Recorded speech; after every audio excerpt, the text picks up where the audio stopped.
Hi hello నమస్తే welcome back to iDream media. ఈరోజు మనతో ఉన్నారు amphi certified mutual fund distributor అయిన బోనిగల సలోమన్ గారు. సార్తో మాట్లాడదాం. ముఖ్యంగా రైట్ నౌ మీరున్న సిచ్యువేషన్లో ఇల్లు కొనడం అనేది మిమ్మల్ని పేదవారుగా మార్చేస్తుందా? అసలు ఇల్లు అనేది ఒక ఆస్తిగా లెక్క వేయచ్చా? అసలు మీ దగ్గర ఎంత డబ్బులు ఉన్నప్పుడు ఇల్లు కొనొచ్చు? ఈ క్వశ్చన్స్ అన్నిటికీ ఆన్సర్ తెలుసుకుందాం. Hi sir. నమస్తే అండి. సార్, ప్రతి ఒక్క మిడిల్ క్లాస్ వాళ్ళ కల ఒక సొంత ఇల్లు ఉండడం. అంటే నిజంగా ఒక 100 కార్లు ఉన్న ఫీలింగ్ రాదేమో, కానీ ఒక సొంత ఇల్లు ఉంటే నాకు ధైర్యంగా అనిపిస్తుంది అనమాట. ఇది ప్రతి ఒక్క మిడిల్ క్లాస్ వాళ్ళు ఫీల్ అయ్యే ఒక కామన్ థింగ్ అని చెప్పొచ్చు. అందరూ కూడా ఇది కామన్ ఎమోషన్. కానీ అదే ఇల్లు కోసం 50 లక్షలు 80 లక్షలు లోన్ తీసుకొని ఒక 30 సంవత్సరాల పాటు బ్యాంక్ వాడికి ఈఎంఐ కడుతూ అప్పులో కూరిపోయి ఇల్లేమో దివాలా తీసేసి ఇలా చాలా ఇబ్బంది పడుతూ ఉన్నారు. ఇది నిజానికి ఇల్లు అనేది ఒక ఆస్తి కింద మనం కౌంట్ చేయొచ్చు అంటారా, లేదా అదొక బర్డెన్ అంటారా? రైట్ నో ఈ సిచ్యువేషన్ అనాలిసిస్గా మీరు మాకు ఇస్తారా? మంచి క్వశ్చన్ అడిగారు విరాట్ గారు. ఇది ప్యూర్గా మిడిల్ క్లాస్. అంటే మనం ఇక్కడ మిడిల్ క్లాస్ అని ఎవరిని కన్సిడర్ చేస్తున్నామంటే సుమారుగా ఒక నెలకి 50,000 నుంచి ఒక 2 లక్షల వరకు వచ్చే వాళ్ళ వరకు నేను మిడిల్ క్లాస్ కింద, అంటే lower middle class, upper middle class financial టర్మ్స్లో. మీరు అన్నట్టుగా ఇల్లు అనేది బిగ్గెస్ట్ ఎమోషనల్. ఫ్యామిలీకి ఇల్లు అనేది బిగ్గెస్ట్ ఎమోషనల్. అయితే ఇప్పుడు చూడండి విరాట్ గారు, అసెట్ లయబిలిటీస్ ఈ రెండింటికి డిఫరెన్స్ తెలుసుకోవాలి. ఫస్ట్ ఏంటంటే బాగా చదువుకొని కూడా సైంటిస్టులు అయ్యి, డాక్టర్స్ అయ్యి, హెచ్ఎన్ఐ సాఫ్ట్వేర్ ఇంజనీర్స్, బాగా ఇన్కమ్ వచ్చేవాళ్ళు కూడా, నెలకు 2-3 లక్షలు వచ్చేవాళ్ళు కూడా ఇంకా అప్పులో ఉంటున్నారంటే మెయిన్ ఏంటంటే ఫినాన్షియల్ నాలెడ్జ్ లేకపోవటం వల్ల, ఆర్థిక జ్ఞానం ఫినాన్షియల్ ఇంటెలిజెన్స్ లేకపోవటం వల్ల. అసలు అసెట్కి లయబిలిటీకి డిఫరెన్స్ ఏంటి? ఫస్ట్ థింగ్, అసెట్ అంటే ఏంటి అంటే ఆస్తి. ఆస్తి అంటే ఏంటంటే విరాట్ గారు, నా జేబులోకి రూపాయి రావాలి, అది అసెట్. నేను ఎక్కడ ఇన్వెస్ట్ చేసినా కానీ నా జేబులోకి రూపాయి రావాలి. ఇప్పుడు చూడండి, నేను ఎఫ్డీ చేశాను అనుకోండి విరాట్ గారు, లక్షకి నెలకి 500 నా జేబులోకి వస్తుంది, అసెట్టే. ఇన్ఫ్లేషన్ దాటి వస్తుందా తక్కువ వస్తుందా సెకండరీ, ఎవ్రీ మంత్ నా జేబులోకి. తర్వాత ఒక రెంట్ వచ్చే రియల్ ఎస్టేట్ ప్రాపర్టీ కొన్నాను అనుకోండి, కమర్షియల్ రెంట్, అది అసెట్. ఇల్లు కొన్నాను, రెంట్ వస్తుంది, అది అసెట్. అయితే ఇక్కడ ఏమిటంటే ఇల్లు కొని ఈఎంఐ రూపేణా కొంటే అది లయబిలిటీ. అంటే మనం అప్పు తీసుకొని కొంటున్నాం ఈఎంఐ రూపేణా. ఆ ఇల్లు మనది కాదు. ఎప్పుడు అవుతుంది మనది? అప్పు తీరిన తర్వాత మనది అవుతుంది. అయితే మిడిల్ క్లాస్ చేస్తున్న పెద్ద మిస్టేక్ ఏమిటంటే విరాట్ గారు, ఇప్పుడు యంగ్ కపుల్ ఉన్నారు, ఒక 1,50,000 వస్తుంది నెలకి సుమారుగా. మీకు తెలిసిన విషయం, హైదరాబాద్లో ఫ్లాట్ కొనాలంటే ఎంత అవుతుంది? సుమారుగా ఫ్లాట్ కొనాలంటే ఎంత? ఒక 1 CR అవుతుంది. అంటే ఒక 1 CRలో ఒక 10 lakhs 15 lakhs డౌన్ పేమెంట్ కట్టి, మిగతా 80 lakhs 85 lakhs లోన్ తీసుకుంటే కూడా నెలకు ఒక 70-80 వేలు ఈఎంఐ, 70,000 ఈఎంఐ పడుతుంది. అంటే నెలకి 70,000 20 నుంచి 30 సంవత్సరాల వాళ్ళు బ్యాంకుకి కట్టాల్సిందే. అంటే వాళ్ళు బ్యాంక్ కోసం పనిచేయాలి.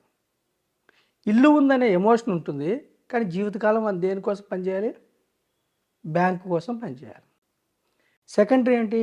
1,00,000-1,50,000 ఇన్కమ్ ఉన్న వాళ్ళకి ట్యాక్సులు, ఇల్లు కొన్న తర్వాత ప్రాపర్టీ ట్యాక్స్. ఇల్లు కొన్న తర్వాత ఇల్లుతో ఆగుతుందా? దానికి మంచి ఫర్నిచర్ కావాలి. ఫర్నిచర్ క్రెడిట్ కార్డు ద్వారా, కన్జ్యూమర్ లోను, మళ్ళీ లోన్లో ఇరుక్కుంటాం. ఇల్లు కొన్న తర్వాత మంచి ఫ్లాట్ కొన్న తర్వాత ఏం చేస్తాం? జనరల్గా ఇంటీరియర్ డిజైనింగ్, కారు కొంటాం. కారులోన తర్వాత ట్రిప్స్గా. అంటే మన యొక్క డబ్బు మనం వెంటనే, మనకి ఉద్యోగం వచ్చిన వెంటనే, అంటే 25 సంవత్సరాలు 30 ఏళ్ళు నాకు ఇల్లు లేదు, మా అమ్మా నాన్నలు తృప్తి పడతారు ఇల్లు కొంటే, నా చుట్టుపక్కల వారి దగ్గర గొప్పగా ఉంటుందని వెంటనే ఇల్లు కొంటే మీరు ఒక అప్పుల ఊపిలో కూరుకుపోయినట్లే. ఎమోషనల్గా ఆలోచించొద్దు అంటారు. ఇల్లు వెంటనే కొంటే మీరు అప్పుల ఊపిలో కూరుకుపోయినట్టే. ఈఎంఐ 20 నుంచి 25 ఏళ్ళు కట్టాల్సిందే కదా. కోటికి ఇంకొక కోటి ఎక్స్ట్రా కట్టాలి కదా. మీరు మీకోసం పని చేయరు, ఇక అప్పుడు బ్యాంక్ కోసం పని చేస్తారు. ట్రూ. అవునా కదా. తప్పకుండా మీరు చెప్పింది నిజం. తర్వాత కార్లు, క్రెడిట్ కార్డులు, వెకేషన్కి వెళ్ళాలంటే క్రెడిట్ కార్డులు, టూర్స్కి వెళ్ళాలంటే, తర్వాత న్యూలీ మ్యారీడ్ ఒక 4 మళ్ళీ కిడ్ వస్తారు 1 ఇయర్కి, 4-5 ఇయర్స్తో స్కూల్ ఎడ్యుకేషన్ దానికి. అంటే మీరు వెంటనే ఇంటి ఈఎంఐలు ఇరుక్కుంటే మీకు ఇవన్నీ బర్డెన్లు అయిపోయి జీవితకాలం మీరు అప్పుల ఊబిలో కూరుకుపోతారు. సొల్యూషన్ ఏమిటి విరాట్ గారు? సొల్యూషన్ ఏమిటి? 25 ఇయర్స్ ఇల్లు లేదు, ఒక 7 ఇయర్స్ ఆగండి, 10 ఇయర్స్ ఆగండి, అంటే 35 వరకు మెచ్యూరిటీ వస్తుంది ఏజ్. సపోజు మీకు 1,50,000 వస్తుందండి, నేనేమంటున్నాను 50,000 సిప్పు పెట్టుకోండి, నెలకి 50,000 సిప్పు పెట్టుకోండి, 10 ఇయర్స్ పెట్టుకోండి, ఎక్కువ కూడా అవసరం లేదు, 10 ఇయర్సే. 50,000 ఇంటూ 12 months ఎంత అవుతుంది? 6 lakhs. 10 ఇయర్స్కి ఎంత? 60 లక్షలు. 12% లెక్క వేసుకోండి, గ్యారంటీడ్ కాదు, 1,20,00,000 అవుతుంది. అబ్బా. ఓకేనా. 10 ఇయర్స్ తర్వాత మీరు ఇల్లు కొంటే, 10 ఇయర్స్ తర్వాత మీరు ఇల్లు కొంటే, సరే ఈరోజు 1,00,00,000 ఉన్నది కొంచెం పెరగచ్చు, నేను కాదంటలేదు, అఫ్ కోర్స్ ఎంత కొంత.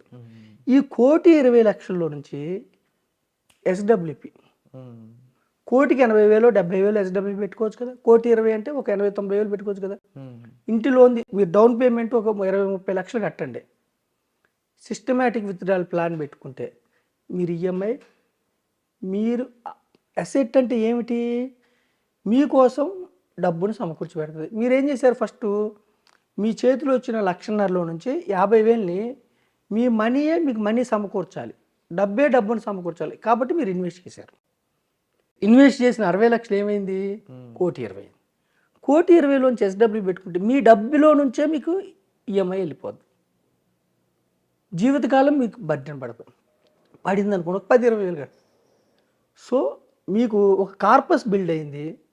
ఎందుకు బిల్డ్ అయింది? ఒక 7 ఇయర్స్, ఒక 10 ఇయర్స్ మీరు పోస్ట్ పోన్ చేయటం వల్ల. అంటే సార్ అప్పు చేసి మరి ఇల్లు కొనడం అనేది కరెక్ట్ కాదంటారు. వెంటనే మీకు ఒక మంచి డీసెంట్ జాబ్ కానీ, ఒక డాక్టర్ కానీ వెంటనే వద్దు, మీరు ఒక ఎసెట్ బిల్డ్ చేసుకోండి. ఎసెట్ బిల్డ్ చేస్తే ఆ ఎసెట్ మీకు మళ్ళీ మీ డబ్బుని మీ జేబులో పెడుతుంది, డబ్బుని మీకు ఈఎంఐకి వెళ్తుంది. ఓకేనా విరాట్ గారు? అప్పుడు మీరు ఇంట్లోకి వెళ్తే ఇల్లు మీద అయిపోద్ది.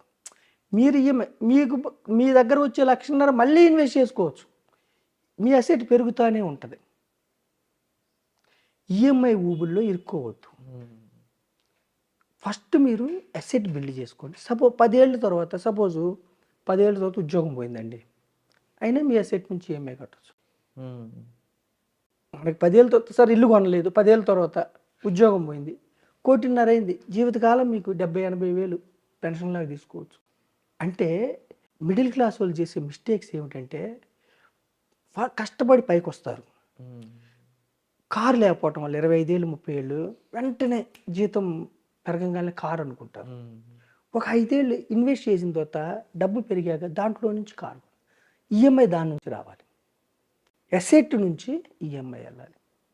మనం ఏం చేస్తాం? మనం హార్డ్ ఎర్నడ్ మనీ నుంచి ట్యాక్సులు కడతాం. అంటే ట్యాక్సులు కడుతున్నాం అంటే ఏంటి? గవర్నమెంట్ కోసం పనిచేస్తున్నాం. ఈఎంఐలు కడుతుంటే ఎవరి గురించి పనిచేస్తున్నట్టు? బ్యాంకు గురించి పనిచేస్తున్నాం.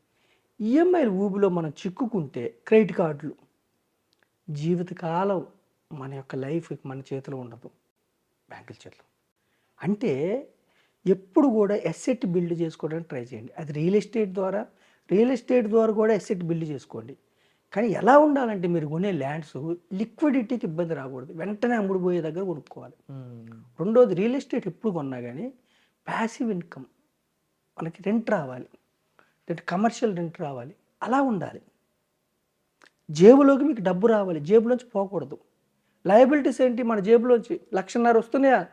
Car loan, house loan, consumer loan, vacation ఈఎంఐలకే పోతాయి. అట్లా పోతే కిడ్స్ కోసం ఎడ్యుకేషన్ లోన్ అట్లా పోవద్దు.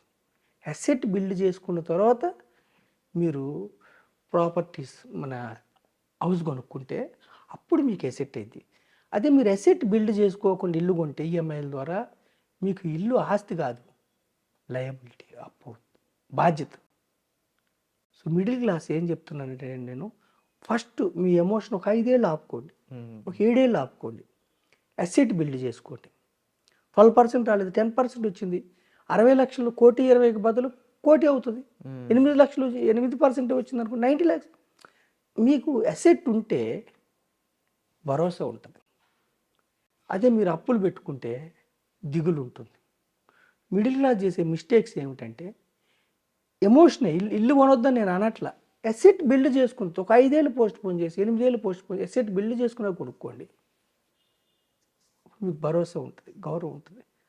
మన పక్కింటి వాళ్ళు కొన్నారనో, మన ఫ్రెండ్స్ కొన్నారనో, మనం వాళ్ళని చూసి మనం పోటీకి వెళ్ళి ఆపర్చునిటీస్ ఎప్పుడు ఉంటాయి, మన కాళ్ళ కిందే ఉంటాయి ఆపర్చునిటీస్, ఎప్పుడు ఉంటాయి ఆపర్చునిటీస్. మనం వాటిని గమనించాలి. ఆపర్చునిటీస్ వెయిట్ చేయండి, అసెట్ బిల్డ్ చేసుకోండి, అప్పుడు కొనండి. అప్పుడు మీకు ఇల్లు ఆస్తి అవుతుంది. అసెట్ బిల్డ్ చేసుకోకుండా ఇల్లు కొంటే మీకు అప్పు అవుతుంది, లయబిలిటీస్ అవుతుంది. సో మిడిల్ క్లాస్ ఈ మిస్టేక్స్ చేయకుండా జాగ్రత్త పడమని మనం మన యొక్క ఐ డ్రీమ్ ద్వారా మనం సందేశం ఇస్తాం. Wonderful information sir. చాలామందికి నిజంగా మీరు చెప్పినట్టు ట్రెడిషనల్ అసెట్‌కి కూడా దీన్ని చూస్తారు. బట్ ఈ ట్రెడిషనల్ అసెట్‌లో కూడా ఇంకా ఇల్లు అనేది లేదు.